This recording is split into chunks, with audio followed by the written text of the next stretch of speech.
living the divine life? Many of us are not, and there just might be a few things keeping us from this. Welcome to Living a Sacred Life with Dr. Raymond Anderson. In our program, you'll learn to use the tools that have been given to you to make changes that you need, and by doing so, come one step closer to living that divine life. Now, here is your host, Reverend Dr. Raymond Anderson. Namaste, beloved Seventh Way family. Good afternoon, good evening, good day, good morning, because I have no idea when you're listening to this, so I'm going to make sure I cover everybody in every time period that we're in. Hello and welcome to yet another episode of Living a Sacred Life. For those who may not know, I'm your host, Reverend Dr. Ray Anderson, and for those who have been with us before, I'd like to take this moment now for us to center ourselves, to come to that place of quiet within where our higher self, that still small voice, speaks to us, where all of the busyness of the day, all the coulda, woulda, shouldas, and all the knots that, pop into our mind throughout the day are all put to rest, and we quietly enter in to that sacred place. So for today's sacred reading, I will be taking a few passages and quotes from the book I Am by Howard Falco. So as you listen to these words, simply listen and let the words wash over you, because this is what we're going to be talking about today. Whether you believe you are the richest person in the world or the poorest, you will seek to validate this belief throughout your life. Whether you believe yourself to be smart or dumb, good or bad, peaceful or conflicted, worthy or unworthy, someone who matters or someone who doesn't matter, someone who is loved or someone who is unloved, you will seek to confirm that it is true at all costs. In every case, who you believe yourself to be at your core is what you will seek to validate from your experiences in the world. It's very powerful that whatever it is that you believe about yourself is what you're going to go out into the world looking for the validation of that very belief. So as I said, this reading comes from a wonderful book entitled I Am, and our guest for today is the author of that book, Howard Falco. Howard Falco is a spiritual teacher, author, and speaker, specializing in the power of the mind as it relates to the creation of the experience of life. His new breathtaking breakthrough book on human understanding and potential is titled I Am, The Power of Discovering Who You Really Are, which reveals the answers to exactly how and why each of us have created our unique and individual experience of reality. The book offers the reader a practical and empowering process of taking complete control of the creative process of life from this moment forward. For more information about Howard Falco, his organization, his book, his workshops, etc., please go to www.howardfalco.com or www.thebookIam.com. Thank you very much, and welcome, Howard Falco, to today's show, Living a Sacred Life. Oh, well, thank you very much. Thank you very much, Reverend Anderson. Thanks for having me. It is my pleasure. So, earlier in the year, or actually, I think it was toward the end of last year, I was in a bookstore, and I tend to search for books based upon, how they vibe with me. And as I'm walking through, and I see this title in big bold letters, I Am.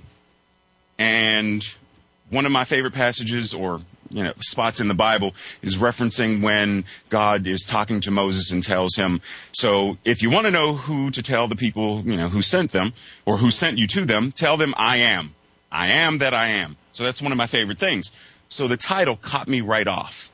And as I read the book, I couldn't put it down. And there are many books that I have that, I might go through and I highlight a sentence here or highlight a sentence there. it may be easier to find places in here where I didn't highlight stuff because, this is a great book. Well, thank you very much. It's quite a compliment, and I truly appreciate that. And not only that, but the beautiful opening that you gave to the show, which was from an extremely powerful piece in the book. So you did a great job finding a very appropriate piece to highlight. My pleasure. I mean, honestly, there are so many places or so many things that I could have selected, so I decided to pick one that just felt appropriate for today. So, so if we might, just for the listeners, where'd the idea for the book come from? I mean, what started this all? Well, the journey started for me, it really started when I was very young at age 14. This is detailed in the introduction, but basically it was the first time that I had experienced in my life that there was more to understand about the world than I thought I knew at the time. And that was my first experience seeing the stars in their full exposure in the sky on a moonless night in the middle of nowhere on a camping trip when I was 14. That moment sort of jump-started my search for answers to what this was all about. And it led me to a pivotal moment at age 35 in my life where I had run out of the answers to what I thought the purpose of life was. And the reason I ran out of the answers was that I had everything in my life that I thought was supposed to bring me happiness. I wanted to go to college, I graduated, I wanted to get into business and finance, and I did, and wanted to find the woman I was going to be married to for the rest of my life and fall in love, and I did, and have 2 kids. And so all these things were being checked off the list for me, and what happened was as I checked more of them off the list, I thought I was going to get closer to this experience of happiness. Not that I wasn't happy or content with the things that I had, but there was still a level of discontent that I couldn't put my finger on. I thought it had to do with money. I thought that would solve all the problems. Until one day that I realized that it wasn't money, because I had so many of the things in my life that money wasn't going to buy, all the way down to the fact that I was alive and could breathe air and lived in a free country. So even those things, money was never going to replace. So once that excuse was taken away from me, I got very scared, and I didn't know what the answers to life were anymore. And I didn't think I could go on without having those answers. So out of a deep, deep place of yearning and fear, I threw my hands up, and not being religious at the time, not being spiritual, not knowing much about science, I just said, I want to know the answers, and I want to know them right now. And that began the journey, Reverend Anderson. And a few weeks later, the answers started to make their way into my experience. They came in 2 experiences, 2 very profound experiences, the second one being a gigantic expansion of consciousness. And in that experience, so many answers came in such an humbling and abundant way that there was no option for me. The only thing that I could do to honor the grace that I had experienced was to share it. And so I wrote the book. So that's the short version of the journey to the experience of writing the book. Understood. Because one of the things, because you just mentioned this on page 7, you mentioned that you say, I was chasing a vision of achievement, completeness, and self-acceptance that I could never seem to catch. And that seems to be, I haven't really traveled to many other countries, but that seems to be one of the things that here in America, that whole American dream thing seems to be more of a nightmare than a dream for many people. Yeah, it started off with great intentions, and I think it still has those great intentions, but it's gotten lost along the way, especially in pop culture. And what's happened is because of media and pop culture and expectations, we're all searching for this idea of perfection, which doesn't exist. Because the truth is, and what I realized, which really was one of the key things that set me free, was that in every single moment, we are that perfection. In this very moment, we are that perfection. You are that perfection. I am that perfection. Now, that doesn't mean that we don't want to do something different 5 minutes from now, or change, or evolve, or get better at something. But for this moment, where we're at is exactly where we're supposed to be. Now that's really profound, because, and I know through all the workshops and everything and all the people that you meet, do you find that concept or that idea of you're right where you're supposed to be in that moment, it is perfect? Do you find people have a difficult time conceptualizing that or accepting that? One of the things I do in the workshops is I'll ask a question early on, is that how many people in this room think that they're perfect? And I bet you can bet how many hands go up. None. Probably just yours. Right. And the goal is, by the end of the workshop, based on the information and the expression of it and the contemplation of mind that people go through the workshops, is that by the end, when I ask that question, everybody will raise their hand. And this doesn't come from an historical egoic place of I'm perfect, but it's an idea of what perfection is and where we're all at on that journey, which is right where we're supposed to be. So, yes, I think that people are cultivated and taught, and through their genetics and DNA, to believe that they are imperfect. And when they realize how much that idea of imperfection actually leads to their suffering, they start to look at it a different way if they want to liberate themselves from that suffering. Understood. And we're getting ready to go to a commercial break in a second. But what I would like for you to sort of talk about is how the concepts or the baggage of our past sort of tie into that egoic drama or image that keeps us from seeing this idea of perfection versus what true perfection is, if that's okay. Sure. Okay. So you are listening to Living a Sacred Life on Voice America, the Seventh Wave Network. I'm your host, Reverend Dr. Raymond Anderson. Stay tuned with our guest, Howard Falco, author of I Am.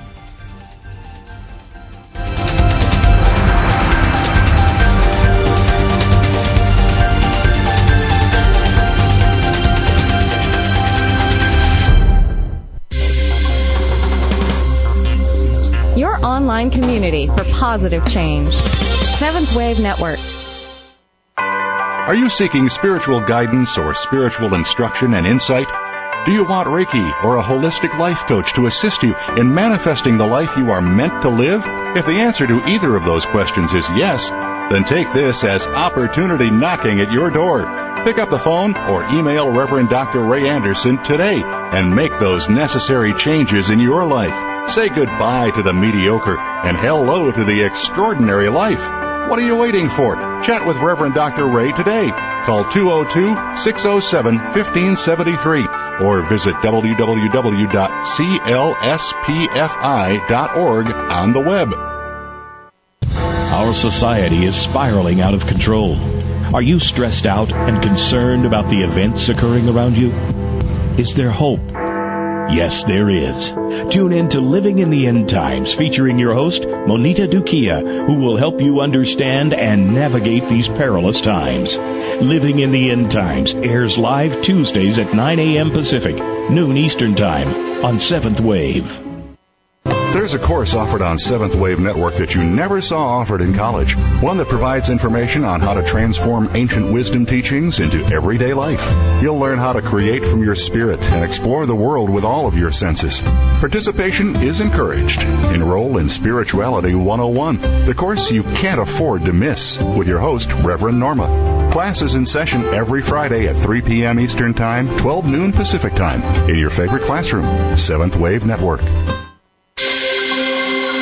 Awakened media for a transforming world. Seventh Wave Network.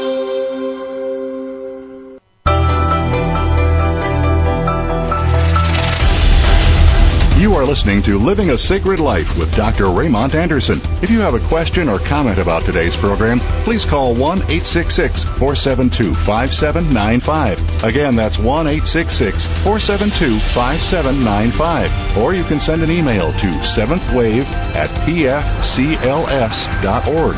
Now let's return to Living a Sacred Life. Hello and welcome back.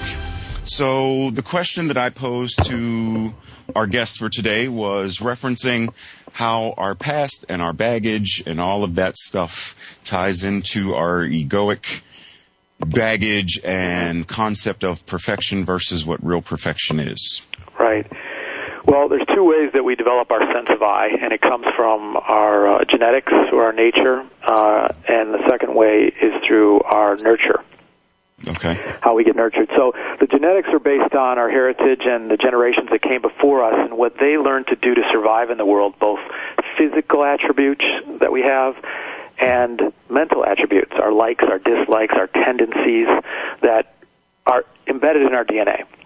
Okay. Then, when we were born into the world, we get nurtured, and we get nurtured and cultured by mainly, and with the biggest set of influences, our parents, and then our religious leaders, our teachers, political leaders, influence our thinking. And that nurtures us into this idea of who we are. And what happens in the combination of these two is that embedded in our I becomes, when I say our I, meaning ourself, is this idea of who we are and what our limits are in the world.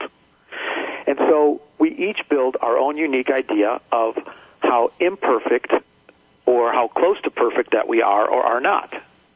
Okay. And then that becomes the template and the limitation for our life and what we'll allow or what we won't allow, what we'll allow from a relationship or what we won't allow. If we grew up thinking we weren't good enough and weren't lovable, then we're going to find our way into relationships that allow us to experience not being lovable. If we feel that we're not smart, then if we come into money, we might purposely, subconsciously, of course, lose it in order to put ourselves back into the truth of who we are. So that's how they get embedded, and it's not until we really turn and ask some big questions do we begin to experience the information on how to change that. But the beautiful thing about life is that the whole design of it is to present us with the information at the right time when we're looking for it. And I have to tell everyone who's hearing these words that this moment is one of those. Now, what you choose to do with it and how much impact you allow it to have on you is up to you. But the point is that you are being served in some capacity right now with this information. Can you mentioned that people reach a certain point in their life where questions come to mind that, I guess these are the questions that people ask that shift them out of that validating of whatever belief system. What type of questions? Well, why can't I find someone to love me? Why can't I find a successful relationship with a significant other? Why can't I find sustainability financially or with my career or with my job? Or why are my relationship with my kids the way it is, or my parents or relatives or friends? So there's a bunch of different things that are going on in life, but it's when we finally get on any particular issue, it's about when we finally get to that point where we realize we don't have the answer and we're asking for help. We're saying, okay, look, I'm ready to know. I want to know. I'm tired of the way it's been. I'm scared and I need the information. And I'm ready to let go of what I think I know that hasn't worked yet. Understood. Which is one of the things you mentioned on actually the very first page of the introduction. You say, you will not be denied in your search. If you feel denied, it's because in some way you have denied yourself. So there seems to be a big difference in asking why can't I find someone to love me, where people are just asking, why me, why can't I be happy, versus legitimately asking from that honest, authentic place because they really want to know. That's exactly right. Or, there are millions across the globe that ask questions every day, but only a tiny fraction of those people are truly ready for the answers. Because remember, the answers are going to come in a way where it's going to change the way that you look at yourself and the world around you. And a lot of times, change can seem like a four-letter word, or we're afraid of it. And so no matter how much the suffering, it continues in lieu of the change until the suffering is intolerable. And we finally say, I don't care what the change means, I'm ready for the information. What we end up finding out is that big mountain that we built in our head that we thought it was is actually a molehill. And we look back and we go, wow, all it took was me just looking at things a different way and everything changed like that. Okay, and that maybe starts the ball rolling downhill, where we start to open more to the way information makes its way to us, and suddenly we're living in a very powerful place of presence and flow, and it's amazing how much time collapses then as it relates to what we desire to experience. So that's where on page 16, you say you must cultivate your reality. For you to know life in a new way, you must orchestrate the necessary conditions. So that's sort of what you're referring to? Right, because the questions, it's very appropriate, because the questions at least create a space where the information can make its way in. Once the information makes its way in, then you can start to take action on that information to create new conditions, new energy, a new mindset, a new awareness, new activity that begins to cultivate new conditions that ultimately will give birth to the experience you're looking for, versus the one that you have cultivated prior to that from a different mindset, from a different idea of who you are, that has birthed everything else you've experienced that you don't desire anymore. So the exciting thing, the scary thing maybe when you realize, wow, I created it all, but the exciting thing is to realize, wow, I created it all, which means I can create it all, which is very empowering. Oh, most definitely. It's almost... it's that if you want something you've never had, you have to do something you've never done. That's right. So, and I think that's the scary part, because that's where, you have to step out of your, quote unquote, your comfort zone to be able to do something that you've never done before. But like you just said, that's the most empowering place, because you realize you actually have the power to create this or recreate it. That's right. That's exactly right. If you don't feel uncomfortable when you've changed something in the way that you're doing things, you're probably not on the right track. The sense of uncomfortableness tells you that you're going into a space you've never gone before, which is good, because that means you're going to create a new set of conditions and a new experience. So that's how you know you're stepping and you're stretching the limits of who you are and what you're about to create for yourself. That's nice. I like that. So when you say that your life is based entirely on who you believe that you are, explain what that means versus, okay, someone comes to you and they say they're a victim of, or they're a survivor of child abuse or rape or homeless or whatever, and how this statement that their life is based entirely on who they believe that they are. Can you talk about that? All right, let's talk about someone who comes and says, I've been a victim of abuse and rape as a child. Okay. My question to that person is, what is your intention in this moment? Okay. And if the intention is, I want to live a peaceful and happy life, then that individual is going to have to take a look at how they have looked at the situation that they came from and in what way they've shaped it as part of their story, which they've then gone out in the world and confirmed. Not that it's their fault or anything wrong with it, it's just how it's unfolded, because as a child, you're very impressionable. Your ego's in a very impressionable state, and you can take on a lot of negative aspects of yourself that you, before you even knew you were doing it, that can end up leading to choices you make, feelings you have, actions that can create, misery and suffering. So my question is, what is your intention? Is it to experience a peaceful, fulfilling life? Then let's re-examine what happened and why it happened. Okay. So that you can reshape it in a way that empowers you going forward. So you can realize there are many reasons that occurred. The most important one being the information that's coming to you right in this very moment and the path to getting there.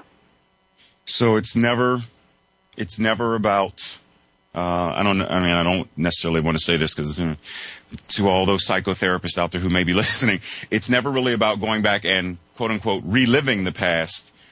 It's more about, how did this event cause you to think or believe or feel about yourself, and how is that affecting you today, and is that in alignment with what you want very good. for your life? Very, very well said. Right.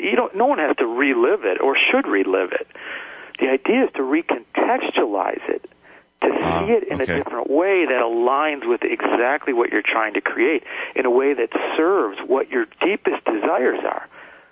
Because recently it's been a disservice, and that's why there's been disharmony, because you finally realize something's wrong here, and I know it has to do with my childhood. I'm tired of this. I'm ready to relook at this. Excellent. Gotcha. Well, that's profound, because I know that there are a lot of people who they tell their story, and it's that story that keeps them bound to the ground. They're never going to be able to fly because of that baggage. Right, but also a lot of people that they have also created a lot of connections with people because of that story. And there's great fear. If they lose the story, they're going to lose the connections. Who will I be if I'm not this story of someone who's been wounded? Because all these people know me and love me. Maybe it started because of that. Maybe that's the only way I can believe I make a connection with people because of what I believed as a child or what I experienced. So they hold on to it very dearly, which is understandable. But until the will becomes stronger to experience a new creative expression in the world, and they learn to love themselves from a new level, one that has nothing to do with what happened to them or the way that they interpreted it, but has to do with realizing the perfection of who they are and who they've always been, that creates a profound love that allows them to realize that with or without this story, they will still be able to give love and be loved. And that frees them from that, allows them to experience something new, and then a whole new set of experiences begins to unfold. So there's a process to it, but there's many reasons why people hold on to the story. Understood. So as we get ready to go into our next break, what I would like when we come back for you to talk a little bit more about why people hold on to their story, and then we'll go into the 4 parts that you broke the book up into. What am I? How am I? Why am I? And who you can be. Okay. Sounds good. I'm Reverend Dr. Ray Anderson. You've tuned into Living a Sacred Life on Voice America at the 7th Wave Network. We'll be right back.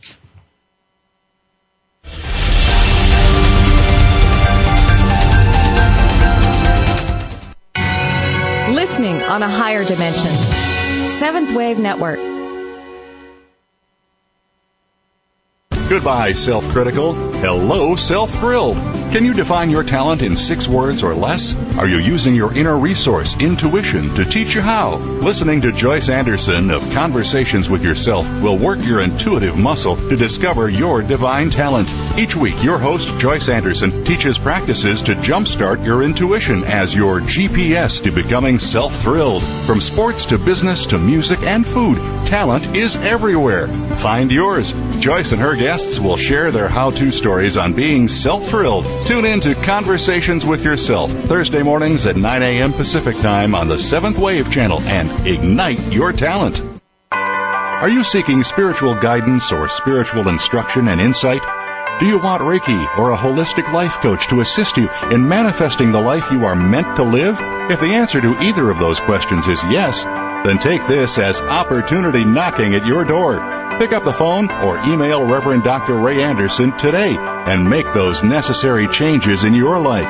Say goodbye to the mediocre and hello to the extraordinary life.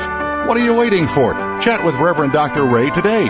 Call 202-607-1573 or visit www.clspfi.org on the web. Being Here with Ariel and Shia Kane is an ordinary person's guide to modern-day enlightenment. This show is an exciting exploration which opens the door to living in the moment. Don't miss Being Here. Tune in every Wednesday at 9 a.m. Pacific, 12 noon Eastern with Ariel and Shia Kane right here on the 7th Wave Network. Be extraordinary.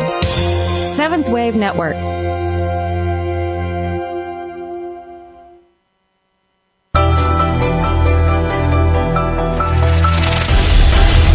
You are listening to Living a Sacred Life with Dr. Raymond Anderson. If you have a question or comment about today's program, please call 1-866-472-5795. Again, that's 1-866-472-5795. Or you can send an email to 7thwave@pfcls.org.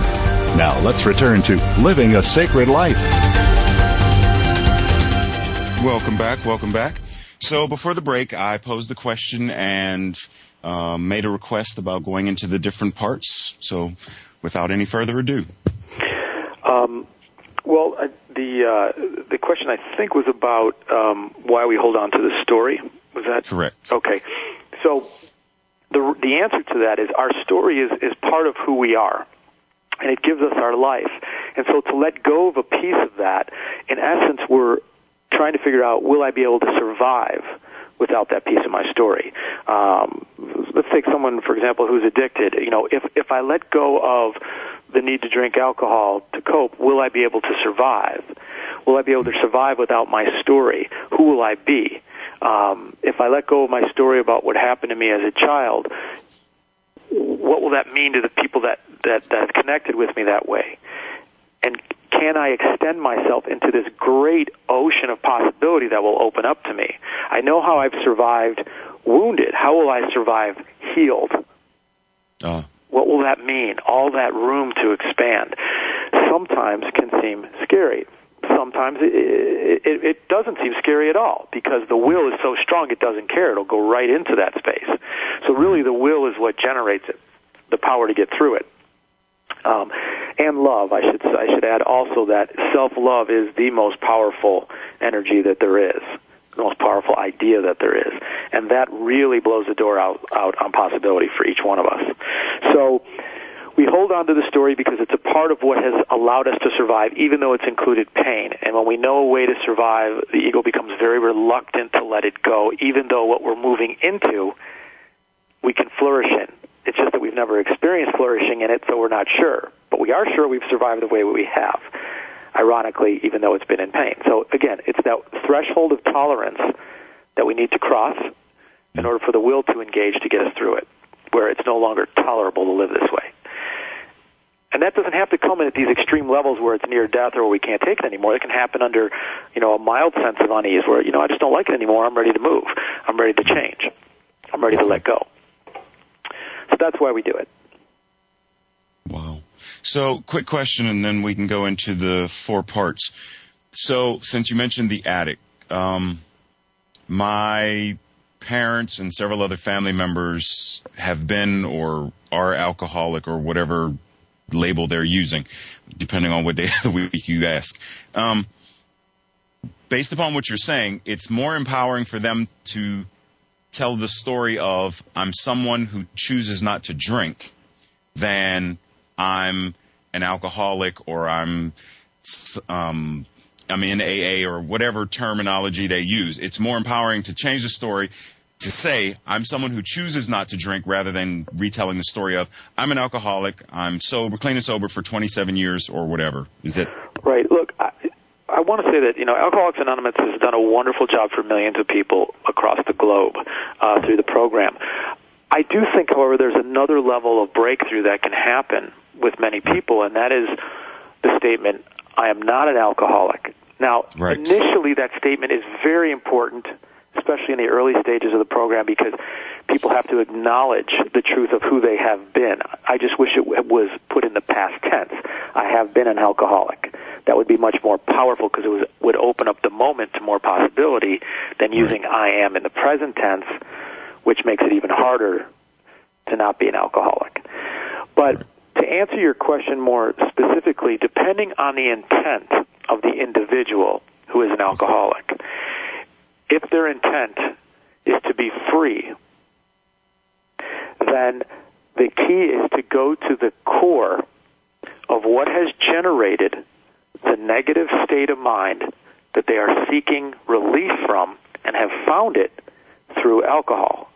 Although temporary, and that's why it's an addiction, they have found it through alcohol. So it's not really the alcohol that's really the issue. It's the negative state of mind that the individual has sought relief from through the use of alcohol that needs to be addressed in order to solve the alcohol addiction. Does that make sense? Oh, most definitely. Okay. And I especially love the way you phrase that because that applies to anything, whether it's someone who shops or a workaholic or people who eat food or what. And it doesn't even have to necessarily be, quote unquote, an addiction. Just they're using or seeking whatever this source is outside of them to ease some inner turmoil, pain, or confusion. That's right, or they wouldn't be doing it. Or they wouldn't exactly, or they wouldn't be doing it. But it is the only method of survival that they have found that works, and so they refuse to release it from their clutches because they feel that without it, life is intolerable. It's intolerable to go through life in that state of mind. Otherwise, they simply would let go. Sorry, go ahead. What were you saying? No, I'm saying otherwise they simply would let go. So that's the reality that I think for the observer who's experiencing that from someone who's either in the family or friend or relative, if they can take that mindset on, that understanding on, this is so key, because when you look at them, you no longer have this disdain or this resistance to the level that you had it before. You have some level of understanding that I cannot know what is causing your disharmonious state of mind because I have not walked every step of your life. But I do understand more of the reasons. And that subtle shift in you, the observer of it, is enough to begin to actually work to change the circumstance in a very powerful way. Now, I'm not saying it's going to be instantaneous, but what I am saying is the energy coming out of you has changed because your understanding and the way you're looking at it has changed. Okay. Because I was getting ready to ask you another question, or go on to the parts. Question or go on to the parts. Okay, so the question, because I just had this thought, there are, instead of it just being about things, clothes, food, alcohol, drugs, sex, whatever it is, a person can also be doing the intangible, as in not forgiving. So someone can do the exact same thing you're talking about through withholding forgiveness of someone or something or themselves so that they can then enter that place of self-love that you said is so powerful. Well, for someone to not forgive themselves, see, the forgiveness would lead to a state of acceptance. And because the belief is saying, I'm not acceptable, they have to hold themselves in disregard. So they can't forgive themselves because that wouldn't align with the truth about who they are. So it's that design. Validating that. It's that by whole design. Seeking validation thing. Excuse me? It's the seeking validation outside to support that belief. Right, right. And plus they've been taught that, from others maybe, or, it could be partially genetic, partially nurtured.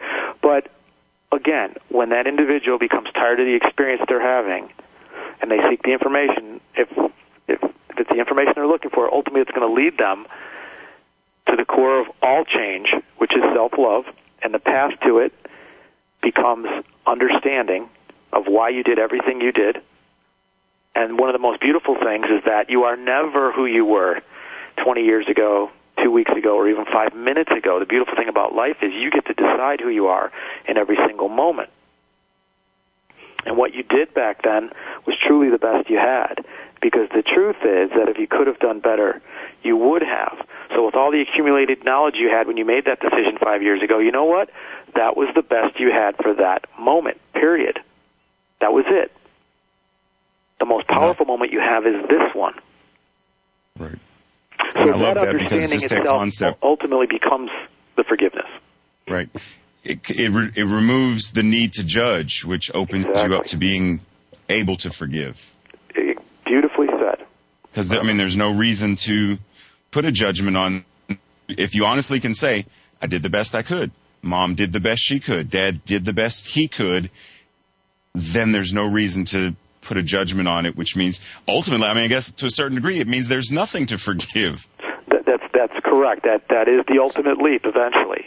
And again, that's very well said. Now, I do want to add that saying that was the best that you could do is not the absolution of any responsibility for the act. Right. Or any sense of, how it may have affected other people. Right. But it is the acknowledgement and the freedom from the very damaging, poisonous guilt, shame, and regret that could come into the present moment and destroy the next thing you're trying to do. Right. Yeah, because I could see a couple of people showing up on divorce court now using that as their, well, I did the best I could, and no, it doesn't right. doesn't quite work in that situation. Grab onto that one, and take it for a ride, but that's what I'm trying to stop right now. It does not absolve responsibility. Right. But it does free you, again, from the very damaging mindset of and the lies of woulda, coulda, and shoulda. Right. Okay, well, we're getting ready. We have approximately 4 minutes before we go into break. So maybe if you could start the part 1, what am I? What exactly did you put into that chapter? Well, what am I starts with the most fundamental things that we are, which is energy and matter. And in that section, there's 3 chapters where I help the reader understand that they're energy and matter, that you create matter and what matters, and you decide on what matters. Okay. And then in part 2, it goes to how am I, which is 4 chapters, how you view the universe, how you define your own self through the sense of I, how you experience your sense of self-definition, which is where the ego comes into play, and I show it as the role as your best friend, not like it's been taught as something that needs to be destroyed or fought against, but actually only to be realized that the ego is there to serve you and helping protect, defend, and create everything that you believe to be true. And then Chapter 7 is how you create your state of mind, and your state of mind ends up being based on the job that your ego is doing to protect and defend those thoughts. So if it's doing a good job, you're in a good mood. If it can't reconcile those thoughts as true, then you're in a negative state of mind. Part 3 is why am I, why you have emotions, why you have need and addiction, why you have yet to experience the reality you desire, and why you have resistance and fear change. And this is really showing you how your state of mind leads to your emotions, and how when those emotions can't be controlled, they ultimately lead to the addictions.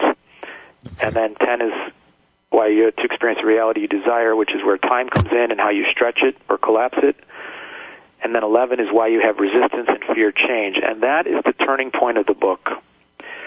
And the turning point is where it goes to part 4. So once you know what, how, and why, everything about self-awareness about yourself, you can then empower yourself to go forward and create what you desire, which is why part 4 is who you can be is based on, and it's 6 things: your awareness of you, your desire to ask questions, your will to accept the answers, your power to make new choices of being with the statement I am, your faith to take action on that, and ultimately your love of you. Wow, perfect. So that's the sum of how the book is laid out. Okay. Well, as we get ready to go into break, one of the things that I would like to ask you about comes from your statement about creating matter. So when we come back from break, we'll dive into that just a little bit. Sounds good.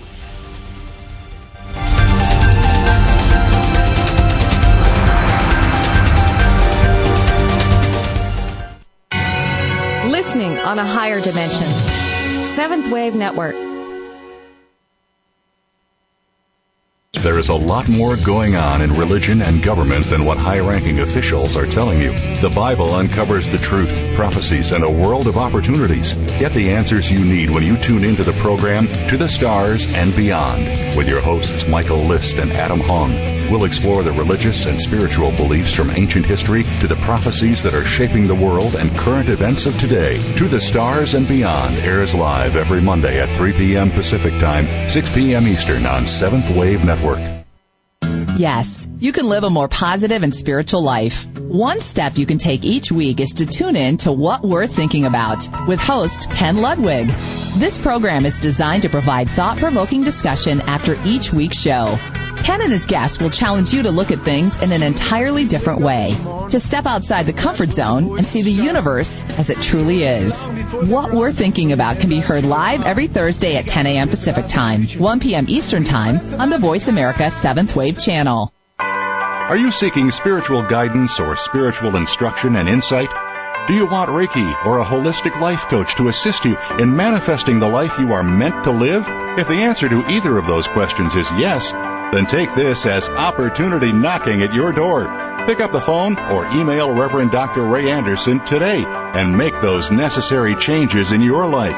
Say goodbye to the mediocre and hello to the extraordinary life. What are you waiting for? Chat with Reverend Dr. Ray today. Call 202-607-1573 or visit www.clspfi.org on the web. The new home for visionary positive change. Seventh Wave Network.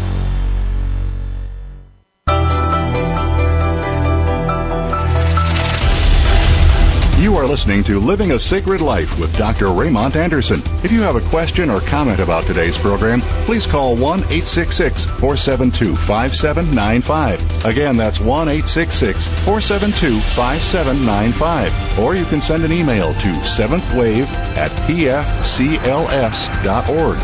Now let's return to Living a Sacred Life. Welcome back to our final segment. And I know, ladies and gentlemen, so please forgive me. I know that I said that I was going to ask Howard a question about Chapter 2, You Create Matter, but I reserve the right to sort of tweak that. And I would rather have you talk about the turning point of the book and more about why that is the turning point. Well, the title of the book, I Am, The Power of Discovering Who You Really Are, is just that. And so many people today are talking about how they manifest, how they create, how they use the law of attraction and the other of these buzzwords on creating things in life. But I don't hear a lot about the real nitty-gritty, down and dirty of how this happens. The first 3 sections of I Am are dedicated to how that happens in the most detailed form possible. So the idea is the more that you understand what, how, and why your life is the way that it is, the more power you have from a conscious level going forward to direct every one of your thoughts, feelings, actions, your entire awareness on creating the conditions necessary for what you desire to experience. But if there are any blind spots, then ultimately there will be challenges ahead of you, there will be experiences you'll have to go through, and time will stretch as it relates to ultimately what you desire.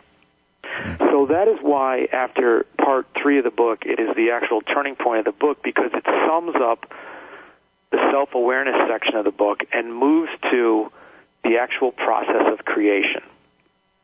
But without the self-awareness, the process of how you create is pretty much worthless, because it will hold no power. The power is all in the self-awareness. Gotcha. So, how do I want to phrase this? How do I want to phrase this? Okay, someone comes to you. You know how people talk about the elevator speech concept? Someone comes to you and they say, I'm thinking about buying your book, Howard, and can you tell me, like, what are the first 3 things? I mean, this how, what, why thing. What is that about? What does that have to do with? The how, what, why exposes and explains how life comes together from the most fundamental essence into the reality you're experiencing now. That's the how, what, why. The reason that's so important is because it gives you tremendous power in creating it from this moment forward. And that power is the awareness that you were talking about, clearly. That power is the understanding of I am at its fundamental level, and how everything you can see, feel, taste, touch in the world emanates from that same idea. Gotcha. I have a quick question. Before you wrote this, did you already have, or were you familiar with, because I know you mentioned that you weren't necessarily religious or spiritual per se, had you already heard, about the law of attraction and all of that? No, the only background or information that I had ever heard was I had read, when I graduated from college, I read a Norman Vincent Peale book. Okay. And I had read Unlimited Power by Robbins back in the 90s. And I got to tell you, out of both of those books, I probably got 2% to 3% out of it. It was, I read them both, but I didn't, none of it gelled or I understood. But it gave me enough out of that 2 or 3% to keep me on my path and keep my mind open to more possibility. Right. To never put constraints on what was possible in life. And that came from a personal, understanding of the nature of the way the world works as well. Right. So that's even all that much more, amazing that this, as you just said, it outlines in a very clear, step-by-step manner because, 3 steps back. There are a lot of books on the shelves that tell you, here, the secret explained, or find out how to do the law of attraction in step-by-step, easy 1, 2, 3 method, et cetera, et cetera, et cetera. And when The Secret came out, all these other books came out after it trying to explain, how do you do this? And this is really cool because, like you said, you go through, and it wasn't even your intent, but, that's the way consciousness moved you anyway, to do exactly that, to explain from A all the way to Z how to change your life and truly discover the power of who you really are. Right, which leads to ultimate peace and happiness and contentment at a new level. One of the most exciting things about this, Reverend Anderson, was that the fact that because I had no background in spirituality and religion and science, what this reveals for anybody listening is that this same information, this same ability, this same stretched awareness is available to you because it doesn't require a resume. Right. Now, not that it hurts, because resumes can be great, and it's all part of the process that lead to it. I mean, I certainly had a resume of a couple things I had read or my life experiences. So everybody has a resume, whether it's in deep study of theology or whether it's just going through life in a normal manner. There's a resume, but the point is that a lot of people think that they have to achieve X, Y, and Z in order to understand great things about the nature of life. And what I'm saying is, no, that's not true. Everybody is worthy. There are no chosen people. There are those who choose. Very well stated. Wow. Okay, so we have approximately 3 minutes to close. Would you like to take this time to let our listeners know more about how to get in touch with you and some of the things that you do out in the world? Sure. I have 2 main places that people can go for further information. One is my website, which is www.howardfalco, that's F as in Frank, ALCO.com. That has my current schedule, information about the book, and also has information on private sessions that I do. I do private individual one-on-one sessions for people looking at any specific issue in their life. And then it also shows where I'm doing workshops or talks if they're upcoming on the site as well. And then the other website that I have is directed towards the book, and you can actually read the introduction of the book on there, and it's www.thebookIam.com. And on both of those sites, you can click and purchase the book through Amazon or Barnes & Noble or IndieBound, wherever you choose to purchase your books from. And it's available on both Kindle and regular hard or softcover version. So those are the ways. My phone number is 480-585-9750 if anybody's interested.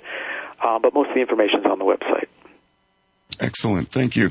Do you travel and do workshops, or would people come to pretty much where your home base is? Yeah, I do travel. I've done quite a few around the country and out of the country. The ones that I have upcoming are here locally in the Phoenix surrounding area, but the private session work that I do can be done over the phone as well as the ones that I do in person here. So you can be anywhere in the world, and you can experience a private session for whatever your particular issue is with this information. Excellent. Well, Howard, I greatly appreciate you taking the time to speak to the listeners and talk to me. Your book is amazing, and ladies and gentlemen, if you're on the fence about it, let me push you over now. Go out and get it. It's a wonderful book. I found it to be honestly life-changing, and I honestly believe that had I not read this when I read this, I wouldn't have this radio show now. So I really strongly suggest, go out and discover who you really are. So once again, Howard Falco, thank you ever so much for taking your time to do this. My pleasure. Thank you very much for having me, Reverend Anderson. Thank you, sir. Take care. You too. God bless.